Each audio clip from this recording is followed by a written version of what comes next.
Hey y'all, welcome to another episode of Soul Food Sundays. I hope that you all are well. Hope that everybody's in good spirits.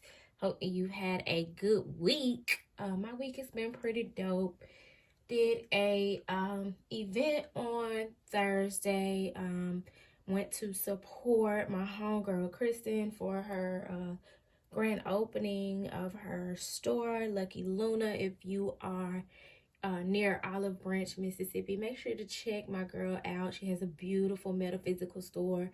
And on Thursday, I was offering readings, and I did for the first time since I've been doing readings, 6 readings, bike to bike in my Plies voice. And when I tell y'all, that shit wore me out. Like, it was such a fulfilling experience. I had a ball. I enjoyed each and every person who sat down to connect with me. But I was energetically exhausted. And what I learned from that experience was, one, I am definitely doing what it is that I'm passionate about. But also, your boo gotta have a cap. So for me, moving forward, I'm gonna try to see what 4 readings a day does for me, because what I know for sure is that 6 was overdoing it.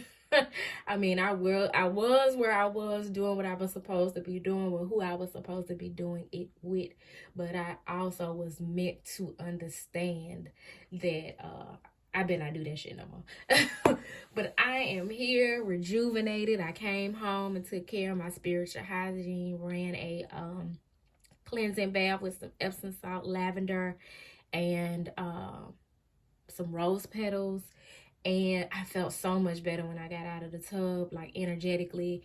Let me reiterate, it was not a physical exhaustion. And that is why it's so important that we are good stewards of our spiritual hygiene, because that's a horse of another color. Like, it'll affect you physically, but I felt drunk, as if I had been at the Mexican spot down in the margaritas. Like, I felt intoxicated, and I knew that it was not my energy. It was all of the energy that I had exerted in that experience, and all of the energy that I had taken in. And so I needed to cleanse myself in order to get back to my energy.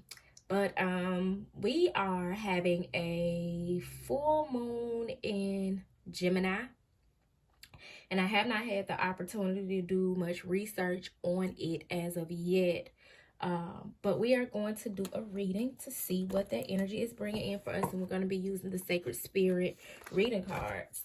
So I'm excited to see what messages come forward, and then we'll clarify if need be. I don't even know what deck I would use to clarify, but we'll cross that bridge when we get there. So first we're going to pray, and then we're going to get into the message. Father God, Mother Earth, ancestors and spirit guides, we thank you for all that you've done and all that you are. We thank you for the message that is about to come forth for the collective as we are blessed to experience this full moon in Gemini energy, Spirit. What message do you have for us at this time as we are within the energy of a full moon in Gemini? Amen. So let's see. What message do you have for the collective spirit?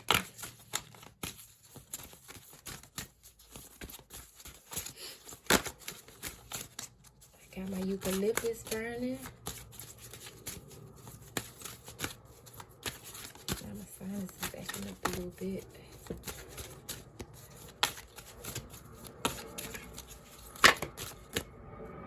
Nah, bruh.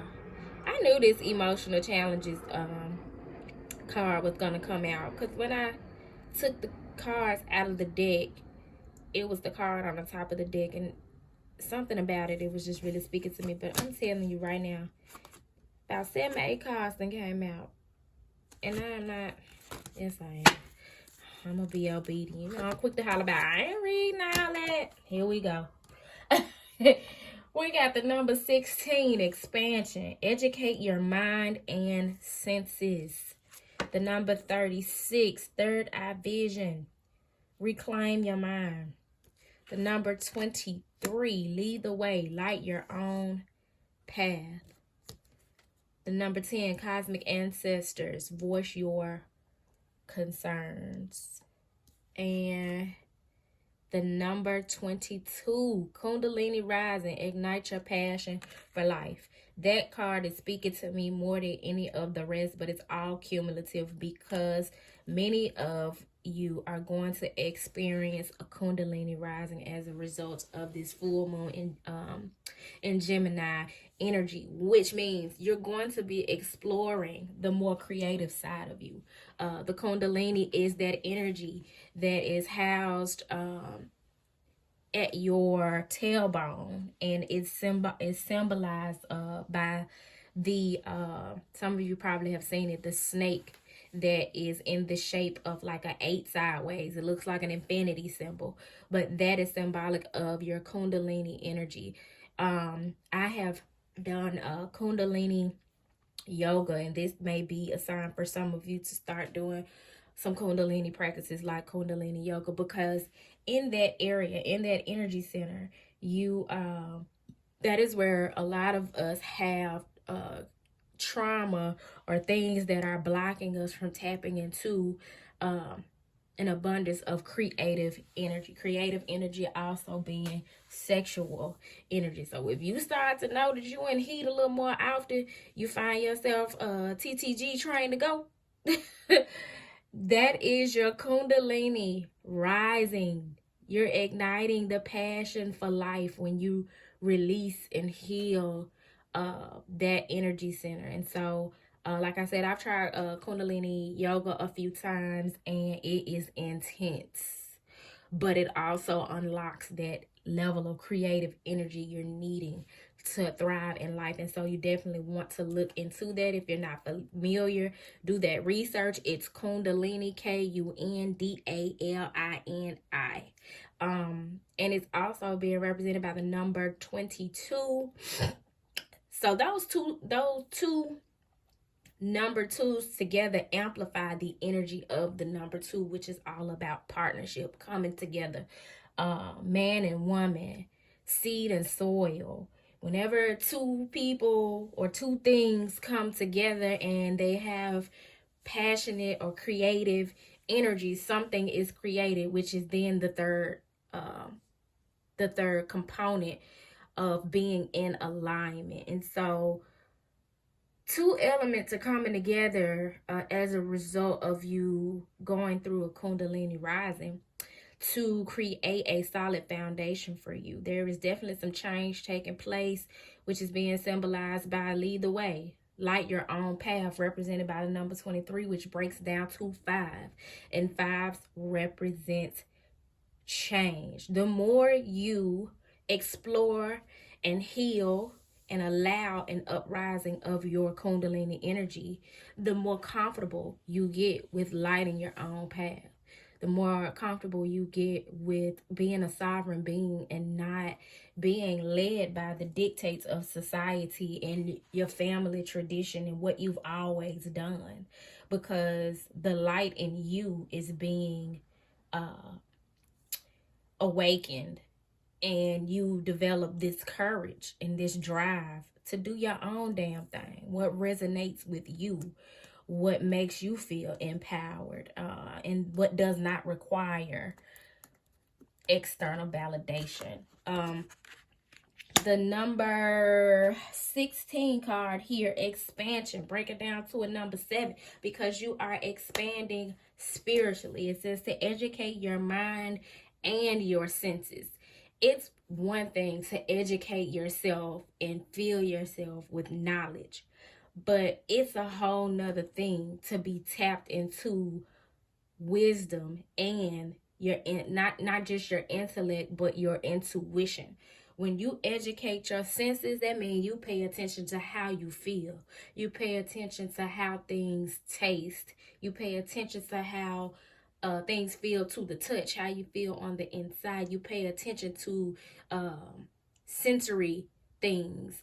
You tap into your actual five senses to get closer to God, and you want to educate yourself on ways to do that. So um one way to do that is by eating things according to the chakra point that you know you're needing to strengthen or heal.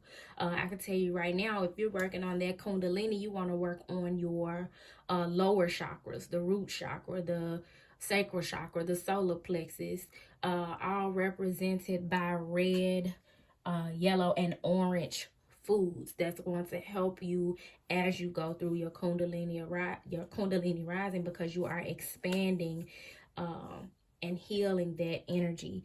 And you also want to come on up to um, those higher chakras and strengthen your third eye. And that third eye is represented by the color purple. This third eye vision card represented by the number 36, which breaks down to a 9. Nines are symbolic of endings. And the reason why this card is the number 36 breaking down to a 9, talking about third eye vision, reclaiming your mind, because that's that end of that cycle of you being led by things that you don't resonate with, being fooled by the facade that people and society is putting on for you, and you being able to reclaim your mind and tap into your third eye strength and your third eye vision, because you can see beyond the veil. I'm telling you, since I have put in the work to work on my intuition, strengthening my intuition, and tapping into opening my pineal gland, I know when somebody lying to me. It's very hard to get over on me now. And even when the person is not intentionally lying to me, but lying to themselves, therefore living a lie, I can tell. I can see beyond a lot of the facades that people put on. That they're happy, or that they're educated, or that they have money, or that they are extroverted, or like, a lot of people are wearing masks and presenting themselves to the world in ways that they just are not. It may be who they wish to be. It may be what the circumstances, what they think the circumstances are requiring them to be. But because of my spiritual gifts, I'm able to see through to the heart of them. I'm able to see through to their authenticity and even have some compassion for them. And I'm also video stop because I'm out of storage. But what I was saying was, I know when people full of shit, and it goes beyond being street savvy, street smart, common sense. It's that intuitive knowing and being able to see beyond the veil that they are presenting, beyond the mask that they are wearing. I'm telling you, it's a survival. Y'all, the struggle is mad real. I am running out of storage, so I'm gonna wrap this reading up. And just want to emphasize the importance of being intentional about reaching higher levels of consciousness, and to be mindful of its importance, because it's that level of higher consciousness that that moves from a space of having balanced energy points, balanced chakra points, that is going to help you resolve emotional challenges and emotional issues. And that when you reach higher levels of consciousness, you begin to see the beauty in everything. You begin to see the light in everything. You find light in the darkness. You develop a grander appreciation for things. So I hope that this message found you all well, and that you all have an awesome week. And I'm going to tend to my technical difficulties. Peace.